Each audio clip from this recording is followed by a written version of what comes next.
In the quiet afternoon in the middle of the park, when the laughter of people mixed with the wind and the noise of the city, suddenly a cold sound rang out. The sound of Roy McDougal's punches and kicks. A policeman rushed into an elderly man. John Jack Carter, a seasoned veteran, collapsed under a strong punch. Blood from his mouth and wounds on his face mixed with dust. No one could have guessed that, from this moment, the policeman did not know that his life would open a new door. The darkest door. Watch the entire video to learn about the fate of the police officers and veterans, especially the many unexpected variations later. The late afternoon light cast a soft yellow color on the small street of the southern town, as John Carter, a black veteran who fought in Vietnam, walked slowly on the familiar road. His figure has become somewhat bent over the years, but each steady step and majestic presence still make people around him deeply respect him. Today, after an afternoon of meeting old comrades at the Veterans Hall, sipping coffee and reviewing old stories, he felt strangely at peace. But as he walked through the central square, something caught his attention. In front of us was a small crowd gathered near a bench in the park, where a police officer was standing opposite a young man, forcing him into a corner as if there was no way back. John quickly realizes it's Roy McDougal, a cop with a poor reputation for how he handles violence, especially towards people who don't look like him. That young man, only in his 20s, trembled as he tried to get something from his pocket. The whole space seemed to freeze. All eyes were glued to the two people, but no one dared to step forward. John took a deep breath, feeling something bad was approaching.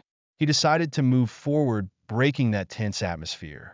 "It's okay. Everyone just calm down," John said, his voice low but firm, a message to both the crowd and the officer.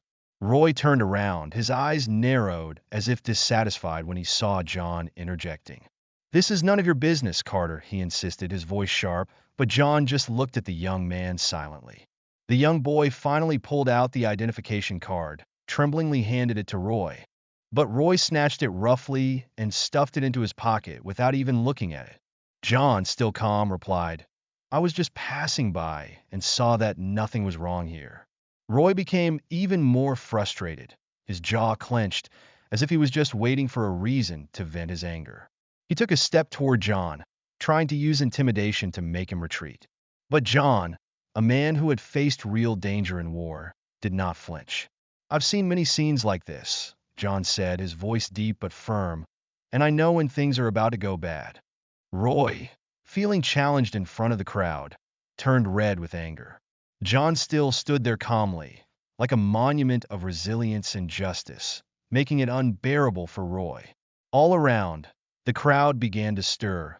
The atmosphere was as tense as a string about to break. "There's no need for violence here," John continued, his voice like a gentle breeze calming the burning rage within the policeman. Jack's eyes were fixed on Roy, his gaze steady and unwavering, as if he were questioning his own actions without any fear. That calmness seemed to add fuel to the fire, making Roy unable to control his anger. Little Roy's face twisted, filled with anger, and before Jack could react, he shoved him hard backwards, sending him stumbling back a few steps. The surrounding crowd was startled, stopping in surprise at the sudden escalation of the confrontation. Jack forced himself to stand still, slowly adjusting his posture.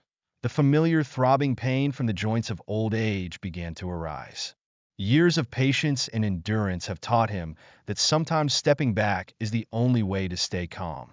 But his conscience did not allow him to leave this matter alone. He stood up straight, his eyes determined, and said slowly in a low voice, containing the strength of someone who is never afraid of confrontation, "Roy, calm down." But Roy didn't listen anymore. He gritted his teeth, his eyes sparkled with anger, his fists clenched. Then suddenly, Roy's fist swung up, punching Jack straight in the face. The blow was so strong that Jack staggered and fell to the ground. His head hit the road hard, making a dry sound, and a trail of blood began to spread from the back of his head. The crowd was stunned for a moment before chaos erupted. Some people rushed to help Jack, while others pulled out their phones to record the horrifying scene. Roy stood there, pale, breathing heavily from his recent anger. His eyes wandered around, trying to find a way to deal with this situation. Roy quickly pulled out his radio and shouted for backup, his voice shaking. At this time, he began to make up a story that Jack was the one causing the trouble, trying to push the story in his favor. Meanwhile, Jack was still lying motionless on the ground, blood soaking the top of his head, his body unusually thin and weak. Several people stood around in panic, calling for an ambulance, while one woman burst into tears, shaking in horror at the cruel scene. A young man, who had been at the center of the confrontation, stood stock still, eyes wide in horror. The boy's eyes flickered to Roy, who was also panicking and breathing heavily, but still trying to look powerful. When the ambulance arrived, the paramedics quickly checked Jack's pulse, their movements quick and urgent. One of them muttered to a colleague, his voice serious. "Head injury, possible brain damage. We need to take him away immediately." They carefully placed Jack on the stretcher, trying to stabilize him, while the crowd remained silent, watching with shocked expressions. Jack, who was once respected by everyone, now had to lie there, like a victim of unnecessary brutality. Before the ambulance door closed, someone asked if Jack was okay. The medical staff only replied briefly, his voice filled with worry. "I'm not sure." The ambulance rushed away with sirens blaring, but the tense atmosphere had not yet disappeared. Roy stood alone, aware of the crowd's eyes looking at him, filled with implicit judgment.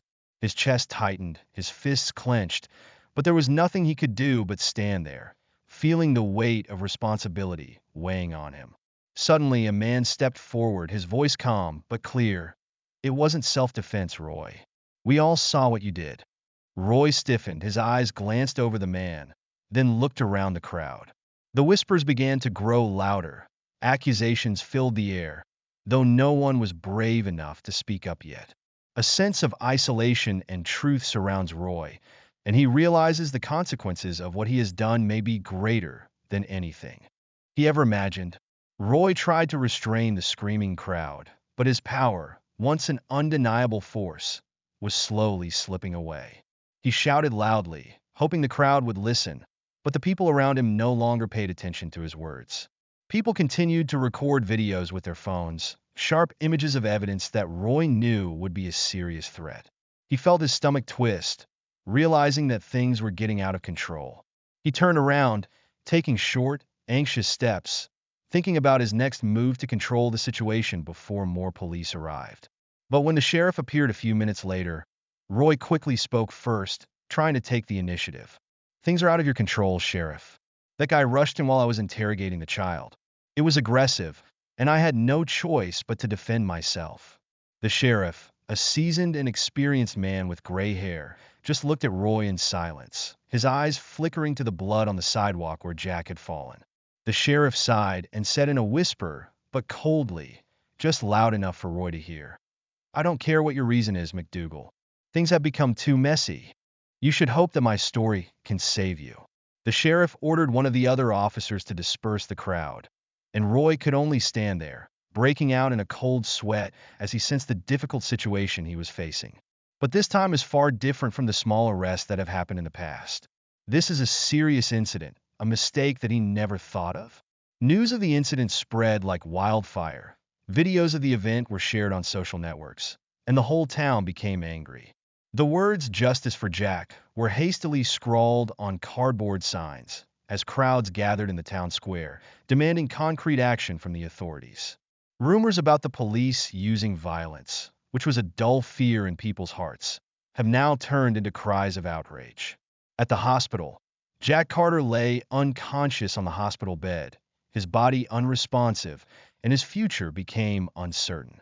Doctors are still working to reduce the swelling in his brain, but have given no guarantees. Outside the hospital, a group of Jack's friends and family gathered, praying for his recovery. Among those people, there were also veterans who had served alongside him, their faces marked with deep sadness and underlying anger. They realized that Jack, a brave man who had overcome war, was now lying here, between life and death because of a violent confrontation right in his town. At that moment, in his office, Michael Carter, Jack's son and the state's attorney general, was handling business when the phone rang. The worried voice from the other end of the line informed him about his father's condition. This news hit his mind like a punch. Jack, the resilient man who was once the source of his strength, is now unconscious because of a police officer. Michael sat stunned, his thoughts racing and his anger flaring. This is not just a family matter anymore, but an insult to the justice he has always defended. Michael stood up, determined. He will not go to the hospital as a suffering child, but as the minister of justice, the person with the power to overthrow a system rife with injustice. As night fell, Michael Carter arrived at the hospital, his mind racing, but his face still maintaining a calm expression, like a mask that had been forged through years of working in public service. He learned to control his emotions, not letting them control him, until he had to act. But when he saw his father, Jack Carter, the man who raised him and taught him to fight for what was right, lying unconscious on a hospital bed, Michael clearly felt the tension in his body. His father's arm was still hanging, his face pale, too weak to endure any more pain. The strange sounds of medical machinery filled the quiet space, each beep of the screen like a ticking clock, counting down the remaining moments for him to do something truly meaningful. Michael stood in the corner of the room, his hands clasped next to his body as if he wanted to give strength to his father, who was lying motionless. A nurse entered the room, her face gloomy. She didn't say much, simply confirming that Jack's condition was stable, but his head injury was still very serious. "We did everything we could," she said softly, trying to find the right words. Michael just nodded, his eyes never leaving his father's face. The feeling of helplessness was touching him. The nurse gave a sad smile and then quietly left, leaving him alone with his vague thoughts. In the quiet room, he could only hear the steady beeping of the machines. He remembered the argument on the phone with the police officer about the attack, about the police officer who had done this to his father, and now that police officer had to face the full force of justice. Michael's anger flared up. Each passing minute seemed to fan the flames of indignation within him. His father, a man who had spent his entire life serving his country, was now lying unconscious because the very person he had trusted, the one who had sworn to protect others, had turned out to be a cause of harm. This hypocrisy suffocated him. However, Michael did not let emotions take over. "I know I still have a lot of work to do." When stepping out of the hospital, the atmosphere outside was no longer peaceful. News of the incident spread quickly, and immediately, crowds of people gathered outside the police station, holding signs with the name Jack Carter on them. Videos of the attack quickly went viral, and now the entire state is closely watching every development. Michael realized he was no longer a strange face to everyone, but this time his appearance brought with it another responsibility. The reporters pointed cameras at him, constantly asking, "Mr. Carter, can you comment on your father's condition? Do you have any reaction to the police officer's actions?" Michael took a deep breath, cutting through the chaos. His voice was strong and determined. "My father is in critical condition. There will be a full investigation, and I will not stop until the truth is revealed and justice is served." His words silenced the atmosphere immediately. Michael didn't say anything more, turn around, and walk towards his car. Inside, his legal team has been notified and they are collecting evidence. He prepares to face the system that allowed this to happen, confident that the officer who left his father lying unconscious will pay. Michael knows full well that this is not just a personal fight, but a fight for fairness, for a system that he believes has begun to break down. The anger inside him burned even more as he prepared to enter this challenging battle. The next morning, the atmosphere in the town became heavy. The face of Jack, an honorable man, has now become a symbol in the fight for justice. But for Michael, this is not a symbol, not a headline on the newspaper pages. That's your father. The image of his father lying motionless haunted him every moment, like a burden that could not be removed. In his office, Michael sits with a group of legal advisors. He stayed up all night reviewing every detail of the evidence. Witness statements, video of the attack, reports from the police department. Everything gradually becomes clear. Not only police officer Roy McDougal, but the whole police system has problems. The video evidence was irrefutable. and Michael knew now was the time to act. His legal counsel turned over McDougal's personnel files, finding complaints of harassment and excessive force, which had previously been covered up. "Things can't be hidden now," Michael said firmly. "Now, the fight is not just against one bad cop, but against an entire culture that protects bad guys on the force." Michael stared at the video of the attack. The image of Roy beating his father seemed to be happening right before his eyes. Each punch seemed to hit straight into his heart. "We will charge McDougal," Michael declared, "but we will not stop there. I want a full investigation into how the sheriff's department handled complaints about him.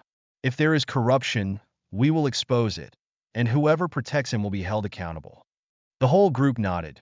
Clearly, they knew Michael was not a man of all talk and no action. They all believed that, under his leadership, justice will never be extinguished. At the same time, at the police station, Roy McDougal sat silently, his nerves tense, watching everything around him gradually lose control. The news, the protests, the criticism are endless. He knew that, this time, there was nowhere for him to hide. The sheriff stood in front of Roy, his expression serious. "We will do what we can to protect you. But if Michael Carter leads this investigation, then no one can protect you anymore." That afternoon, Michael held his first press conference in front of the court. Everything was tense and dramatic. Flashlights flashed nonstop, and reporters kept shouting and he kept asking questions. Michael stood straight, his face cold, but his eyes contained a fire of determination that anyone could see. He never faltered because in his heart he had an ideal, an unstoppable mission. "We will conduct a full investigation into the events that took place in the park." Michael began to speak, his voice firm and unwavering. No one will be protected. Justice will be served. Officer Roy McDougal's actions will no longer be covered up." This statement made the crowd become quiet. The reporters' pens quickly rushed into notebooks, recording every word and sentence that Michael said. Michael's reputation was far-reaching, known for his intolerance of corruption. He has always been at the forefront of fighting for justice, and now, when his father is in the hospital in critical condition, no one doubts the determination he is pursuing. "We will be charging Officer McDougal for his act of violence against my father, Jack Carter." Michael continued, but he didn't stop there. "This investigation will not only concern the conduct of one officer, but we will review all previous complaints against him, and we will expose any wrongdoing in Ministry of Police." Michael's words rang out as a strong promise. Not only did he pursue McDougal, but he was also determined to expose all those who covered up and facilitated police brutality and corruption. A reporter suddenly stood up, his voice cutting through the surrounding whispers. "Mr. Carter, can you tell us how your father is doing now?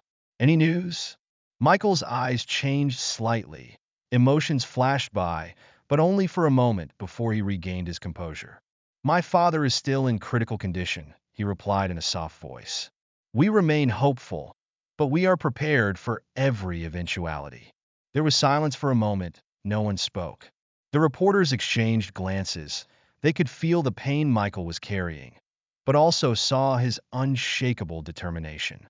The press conference ended quickly, but the message had been sent. Michael Carter will fight for justice, and nothing will stop him. After the press conference, Michael returned to the police station, where the police chief was sitting silently looking out the window, where more and more protesters were gathering. "They are calling for justice for Jack Carter, and this cannot be ignored." The sheriff turned to look at Roy McDougal, who was sitting in the corner of the room, his head in his hands, unable to look directly at anyone. "We can't protect you from this," the sheriff said, his voice dry. "You take care of it yourself."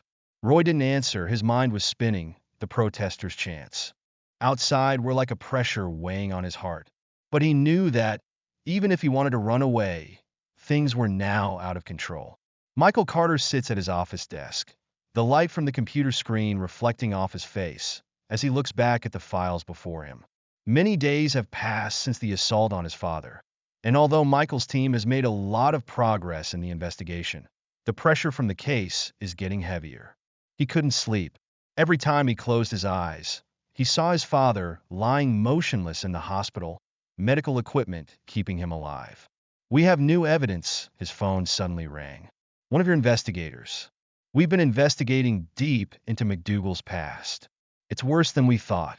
Michael stiffened, clenching his jaw. He knew that the truth he was looking for was not only Roy McDougal's wrongdoings, but also the cover-up the police department had given him over the years. Feelings of anger welled up, but Michael was determined. "Bring everything you have. All the memos, all the internal reports, everything they tried to hide. We will unravel everything." On the other end of the line, the investigator replied, "There's more. We're working on it." Michael hung up the phone and looked out the window. The crowd of protesters outside is growing larger, and a sense of insecurity hangs in the air. He knew that if justice was not achieved soon, the situation would get worse. But can't stop. He knew he had to go to the end.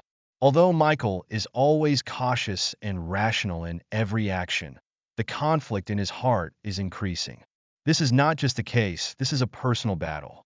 His father, a man who served his country, is on his deathbed because of a system that failed to protect him. And Michael couldn't let that continue. Michael's heart ached every time he thought about Jack, about all the things his father had taught him, about the values he had instilled in him. Integrity, justice, do what's right, even if it's a difficult road. Michael followed those lessons throughout his tireless career as a fighter. But now, as he stands on the threshold of exposing the corruption that allowed his father's attacker to operate freely, familiar grief and anger threatened to overwhelm him. Michael crossed the town in silence. Everything around him seemed to be closing in. His steps were steady but heavy. He couldn't help but think about what his father had endured, about all the losses and sacrifices. Every step he takes seems heavier because he has to carry the burden of justice and the promise he swore to his father. Roy McDougal sat in the cramped apartment where he had been holed up for the past few days. The walls seemed to be closing in on him, and the small TV in front of him was filled with news that constantly bombarded him. Every news feed, every tweet from his supporters outside the police station painted him as a villain. He was suspended from the police force, and his career may have ended. The sheriff threw him into a pack of wolves and told him to stay quiet and hope for the best. But Roy knew that, without Michael Carter leading the charge, he would not be able to escape this spiral. Roy's phone suddenly vibrated. He looked at the screen, then hesitated for a moment before answering. As his lawyer, his cold voice rang out from the other end of the line. "They have video, evidence, and digging into your records. There's not much I can do unless you're willing to make a deal." Roy's blood turned cold. "A deal? You can't do that. You can't go to jail." He has very little choice left. Carter is building a solid case. If you don't cooperate, they will come at you with everything they have. Roy said nothing. He knew the lawyer was right, but his fear grew. Not only does he face public criticism, he now also has to face real consequences with a prison sentence. At the hospital, Jack's condition still showed no signs of improvement. Doctors did everything they could, but his coma remained severe, and his prognosis remained uncertain. Jack's friends and comrades took turns keeping vigil at his bedside, their presence a symbol of strong but silent solidarity. Michael visited the hospital every day, spending some of his precious time with his father. But every time he saw Jack, he felt like a heavy stone in his heart. Jack, always a strong man, now lay motionless, seemingly only clinging weakly to life. One evening, as Michael sat by his hospital bed, his hand on his father's, he whispered, "I will do everything I can. I will bring you justice. I promise." The only sounds in the room were the gentle beeping of the machines and Jack's steady heartbeat. Michael leaned back in his chair, his eyes blurred with fatigue and grief. There were brief moments where he doubted whether he had the strength to continue this fight. It was a war that was too personal, too heavy. But then he remembered his father's words, "I will not stop until justice is served." With that thought, Michael became more steadfast. He wiped his tears and stood up. There's still much work to be done. As long as his father was fighting to survive, he would also fight endlessly. The walls of the sheriff's office felt cramped. Michael Carter walked in with an unreadable expression on his face, but his presence radiated an undercurrent of power that was hard to ignore. Sheriff Leland Green sat behind his desk, arms crossed, trying to maintain an appearance of control, but the tension in the room was undeniable. Michael did not sit down. He just said in a cold but determined voice, "We don't have time for meaningless conversations. This is not a meeting for small talk." Sheriff Green tried to smile, but the smile didn't reach Michael's eyes. McDougal acted on his own initiative. He was not part of any departmental conspiracy. Michael interrupted. "It's not just that. It's about how your department handled every complaint, about the cover-up and the culture of silence that you allowed to develop under your watch." Green leaned slightly in his chair, suddenly looking tired and disappointed. He had known Michael Carter for a long time, following him since he was a promising young lawyer. But now, before him, was another Michael, uncompromising and determined. "We have evidence," Michael continued. "The internal memo documenting the complaints against McDougal was dismissed without a proper investigation. Signed yours up there." Green sat silently, unable to say anything. Michael didn't lie to him, and if Green's story got out, his career would be over, and his department would be exposed as a place where corruption had been allowed to exist. "We are filing charges against Roy McDougal for assault and misconduct," Michael continued, his voice calm but powerful. "But we won't stop there. We will conduct a comprehensive investigation into your department." Michael emphasized every word, every complaint, every report, everything that was changed to protect corrupt officers. It will all be exposed. Green's hands gripped the edge of the table, but he couldn't hide the fear rising in his heart. "Your job is not to protect corrupt officers, but to protect this community. You failed in that duty, and now you will face the consequences." The whole room fell silent, heavy with Michael's words. Green knew there was no way out. He tried to find a way out of this situation, but in the end he could only sit down, his face full of disappointment. "What do you want from me?" Green asked, his voice barely above a whisper. Michael did not respond immediately. He stood there, determined and cold. "I want to cooperate fully with the investigation. I want every file, every memo, every email regarding McDougal's misconduct on my desk at the end of the day." A saying full of strength, full of determination. There are no options left for Green. Michael turned and walked out of the office, his steps steady and precise, as an affirmation that justice would be served, no matter what the cost. Chief Green sat back, staring at the door, his career hanging. In the balance, and the whole breakdown of this department had begun. Roy McDougal was sitting absent-mindedly in his empty apartment, fear like a shadow covering him. He stared at the opposite wall, feeling like every passing hour was an unbearable burden. Every time he turned on the TV or checked his phone, his name appeared, prominent in the headlines. Officer Roy McDougal, the man who had sent a veteran, whom everyone had loved, into a coma. Passionate about. His lawyer advised him to stay quiet and stay calm, but Roy knew that nothing could save this situation. There's nothing you can do to change the truth. Feelings of guilt and fear took over him. Each article dug deeper into Roy's past, bringing out every criticism and incident he had ever faced and overcome. All are now exposed. He thought of the powerful blow Michael Carter had punched into the ground, like the impact of his head against the sidewalk. He had no intention of leaving the old man in a coma, but that no longer mattered. The consequences had happened, and he knew his time was up. It's all over. Michael Carter, who had not forgotten his father, who had been tormented by Roy and his teammates for so many years, stood still in front of the large window in his office. He felt the rising tide of change. The investigation he leads is going strong. Every piece of the puzzle is falling into place, and soon, Roy McDougal will have nowhere to hide. The entire system that Roy represents will be exposed. "We've got everything we need." The lead investigator's confident voice came over the phone. "Reports are coming in. We're uncovering multiple complaints against McDougal, including racially motivated, excessive use of force, and it's all been swept under the rug. And it's not just Roy. The whole department, this police department, is all polluted." Michael nodded, a small smile flickering. "Keep digging. We'll destroy everything." He hung up and looked down. The town square was filled with protesters. Michael felt the tension in the air. Something big, something that will change forever, is about to happen. This town stands on the threshold of a great change. The crowd cheered. They waited for the biggest event of their lives, the arrest of Officer Roy McDougal. Inside the courthouse, Michael and his legal team got ready. They have been fighting for weeks to prepare for this day.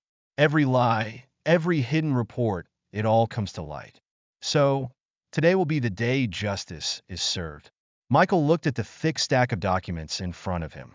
The allegations go beyond mere misconduct or assault and include racism, bias, and abuse of power. The evidence is clear and undeniable. Roy will have to face everything he has done. The courtroom door opened, and the investigator walked in with a tense but determined expression. "It's time," the investigator said. Michael stood up. His hands were shaking a bit, but he clearly felt that this was the moment he had been waiting for all these years. He not only fights for his father, but also for all the other victims who have been buried by this system. The system had made his father suffer, and now it was paying the price. Roy McDougal, with eyes full of complacency, now exhausted, face pale, entered the court under the escort of two officers. The crowd couldn't hold back their rage. The boos rang out like a storm, further increasing the fear in his heart. Roy bowed his head and walked in silence. He felt all eyes on him. He thought he could get away with it all, that the police department would protect him, like they did. But now he realized the truth. He was left behind, with no one by his side. He was alone. His image was chased away by the crowd like an ostracized wolf, with no comradeship left, no protection left. What he thought was solid has now collapsed. As Roy walked up the courthouse stairs, he felt a change in the air. A system rife with corruption, which concealed crimes, now has no place. Michael Carter stood straight, his eyes never leaving Roy, who now had no strength to resist. "I know. Now is the time for justice to speak, for all crimes to pay." The judge entered the room. Silence fell. Her voice rang out, making the atmosphere even more tense. "We are here to formally indict Officer Roy McDougal on charges of assault, official misconduct, and civil rights violations." The charges were read aloud, and Michael looked Roy straight in the eye, without a trace of pity. The entire courtroom was silent, as if waiting for the legal storm to come. Here is a rewritten version of the story with more interesting and dramatic wording, while keeping the plot and setting intact. Roy McDougal sat motionless, his face pale, his eyes staring blankly forward, the weight of the indictment weighing him down like a dumbbell. Everything is now out of reach. Video evidence, witness statements, internal reports hidden by the police department, all have come to light. When the judge announced the end of the trial, all eyes in the room turned to Roy. His lawyer, Rose Look, resigned immediately, while reporters and spectators watched every move of Roy, who was led out of the room in handcuffs. The indictment has been officially recorded, and now Roy will face trial with nowhere left to run. There was no applause or celebration in the courtroom, just a cold, dark silence. But outside, the story is different. When news of Roy McDougal's indictment spread, the crowd outside the courthouse exploded with joy. For the first time in weeks, they felt a glimmer of hope. Hope that justice would finally be served, that a corrupt system that had nurtured officers like Roy would face change. Change. Michael Carter stood on the courthouse steps, his eyes determined, while cameras and reporters crowded around, all waiting for what he was about to say. "This is just the beginning," Michael said in a steady yet powerful voice. "Officer Roy McDougal will stand trial for his actions, and we will ensure that justice is served. But don't forget, this is not just the story of an individual, but of a system that has allowing these acts to continue, a system that turned a blind eye to the deaths, the violence, and the wrongs that my father suffered. This system failed, and this community failed. We will not stop until those responsible pay the price." The crowd erupted in cheers, excitement filling the air. The war is not over, but this is a victory. A big step towards regaining the justice that the police station community has forgotten. Inside Sheriff Green's office, the failure is present in every file, in every report that has been covered up for so many years. Every mistake and every act of protecting Roy McDougal has been exposed, and now he faces calls to resign. The police department is in a state of chaos, and the protests are a daily reminder of what's gone wrong. With Each new revelation made, the ministry's reputation is gradually ruined. Sheriff Green's career is now in ruins. He made wrong decisions and now has to pay the price for what he did. Suddenly, Michael's phone vibrated. A call from the hospital. Mr. Carter, your father's condition has changed. We need you to come as soon as possible. Michael's heart sank. He had known that this would come, but his heart still could not prepare for this moment. As he walked down the dim streets, the cheers of the crowd and the protests gradually receded into the background, and the hospital appeared ahead as a gloomy destination. How many times have you come here, but today everything is different. Jack, his father, still lay there, motionless, unchanged. But in that silence, there was a great worry gnawing at Michael's soul. The doctor stood next to the hospital bed, his expression careful. He is stable, but if his condition does not improve, we will have to consider other options. Michael choked up. The legal battles, the indictments, the reforms, all of that suddenly became meaningless in the face of the fragility of human life. He sat down beside his father's bed, clasping Jack's hand in. His heart heavy.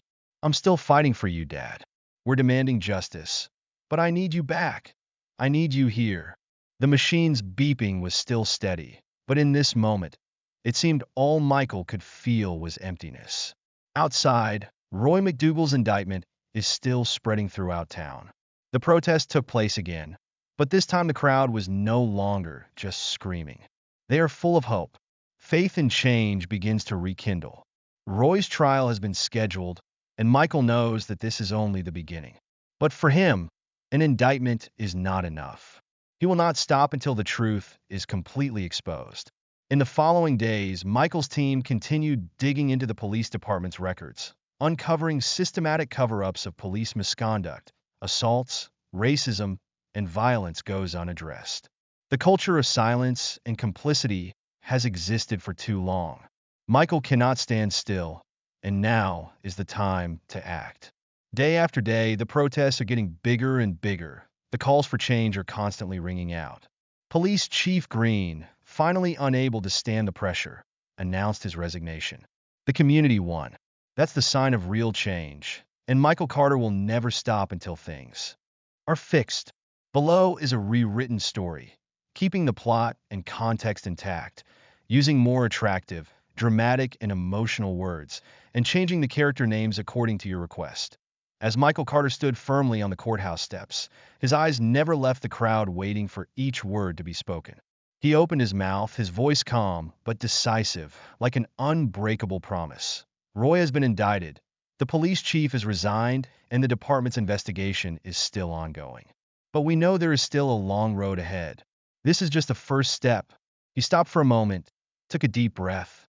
My office is committed to continuing to monitor the police department's reform process to ensure that these corrupt and wrongful practices no longer have a chance to happen again. His voice was strong, steadfast, as if the words were not just a commitment, but an oath. Justice is not just about punishing the guilty, but about creating a fairer, better system. We won't stop until we achieve that. As the crowd began to disperse, a familiar figure appeared from the steps, Sarah Thompson, a local civil rights activist. She had always stood by. Michael sighed throughout the stressful weeks since the attack on Jack. She smiled gently, looking at Michael with grateful eyes. You did it, Michael. You brought justice. Michael shook his head, his expression thoughtful. We have only done part of it. There's a long way to go. Sarah understands that well. She nodded, her eyes looking at Michael, understanding the weight of every word he said. The community has fought hard, but there is still so much work to be done. Justice is only one part, and healing is the next important thing. That evening, Michael returned to the hospital. The hospital room was quiet, with only the sound of the heart rate monitor ringing steadily. The sterile smell of disinfectant filled the air. Michael sat next to his father, Jack Carter. Looking at his father lying there, motionless, his heart felt heavy again. But this time there was some hope. He did everything he could, the things his father taught him throughout his life. But he knows that this war is not over. Dad, I know you're still fighting, and I'll keep going. In the silence, the beeping of machines was the only sound that echoed. Then suddenly a miracle happened. Jack's fingers twitched slightly, although very small, but enough for Michael to feel. He stared at his father's hand, feeling a pang in his heart when he saw Jack's fingers trembling. "Dad, you're still there, right?"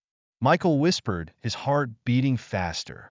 Jack still had to fight for a few more days, but his condition gradually improved. Although not fully recovered, there is hope. Hopefully Jack will wake up. And while his father was fighting for his life, Michael continued to fight for justice. The investigation into Roy McDougal is still ongoing. Reforms to the police department have begun, and the town is rebuilding itself from the ruins. Although the road is still long, at least they have a feeling that real change is possible. As the sun set over the town, Michael sat beside his father, looking at the aged lines of Jack's face. Those wrinkles speak of a life that has gone through many difficulties and challenges. But in that moment, he realized something. Strength lies not only in fighting, but also in resilience, silent determination, a determination to keep going, even though everything seems lost. Michael's eyes looked attentively at his father, feeling full of patience and hope. "We'll do it, Dad. I promise you." With hope in his heart, with a bright future ahead, Michael stood up. Justice is not just about punishing the guilty.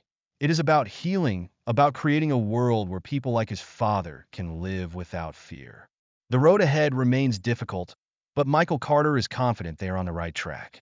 And no matter how difficult it is, he will always stand firm, fighting for a fair future, a future they deserve. Thank you for following this emotional story. Justice is not just punishment, but a journey to heal and change an entire community. Hopefully the story of Michael and his father has inspired you, as it did for us. If you like touching and meaningful stories like this, don't forget to like, share, and follow the channel so you don't miss the next videos. Join us in spreading hope and faith in a better future.